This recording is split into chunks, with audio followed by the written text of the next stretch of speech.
Hey everyone, it's me, Gbella. Welcome back to my channel. And in today's video, you might notice it's a little different than normal. I'm actually tracing over an older piece of mine, which is quite odd. As you can see, I've got Ladybug Cat Noir there, but I'm tracing over everything. And if you want to know why I'm doing that, please make sure you like and subscribe. It really means the world to me and just helps my channel as I go through this journey. Okay, let's get back into the video.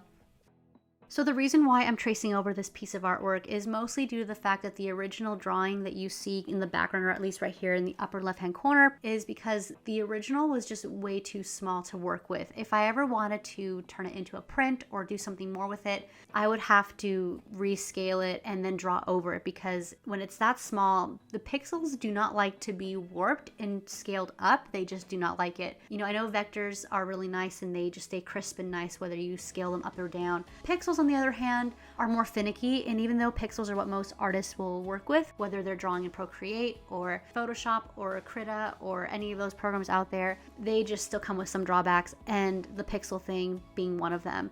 I traced over the basic things like the city and over Ladybug Cat Noir, and then once I got that nailed down, I just kind of went off and did my own thing at that point. You might be wondering why I ended up doing this to begin with. Like, I kind of told you why, but I didn't tell you the why. And the why behind that is, at the time of me redrawing this, I had just found out that I was going to be a part of this really big comic arts festival out of state, and it was going to be a really big deal, my first really big artist alley thing, and I was really excited to be part of this. I knew early on that if I got into this thing, it would be a really big ordeal. I also knew that I wouldn't have a really long turnaround because I was on a wait list for so long, and obviously if you're on a wait list, you're likely not going to get in until the very last minute, which was my case. I only had a 4-week turnaround to get everything done, and that was very chaotic.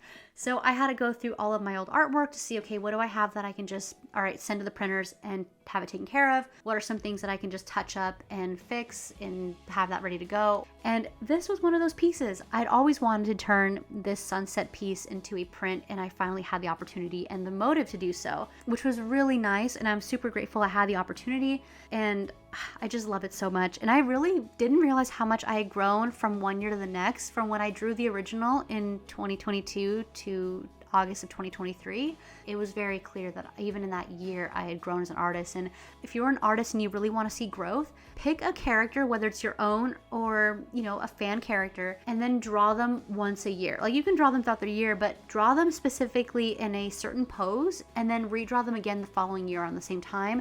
You will see so much growth in your art. I've been doing this for the past 5-6 years with one of my own characters, and it's crazy to see the growth. I'm actually working on a video about that, so hopefully that'll be coming out soonish. Hopefully, we'll see. But yeah, this piece was so much fun to tackle again. I learned a lot, and honestly, my favorite parts of this piece were the lighting, which, oh my gosh, the lighting is like, oh, I could just eat that up. The lighting is like my favorite, and the color palette.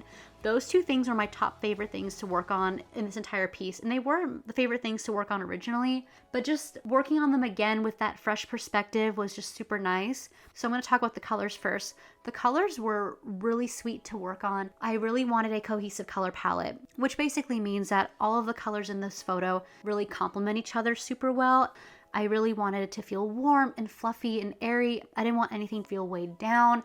It had to feel very romantic, and warm colors, so warm tones, really fit into that vibe. Color is a massive plot driver. If you look at some of the classic painters and what they're drawing, like, their colors really speak a lot to the mood, aside from the actual thing or person they're painting, which is huge. So that's one thing to always keep in mind when you're drawing or painting in general. And then the lighting, oh my goodness, I go feral for this kind of lighting, especially soft golden hour lighting, and like the way the glow flows through their hair and their cheeks and everything. It makes me so, oh,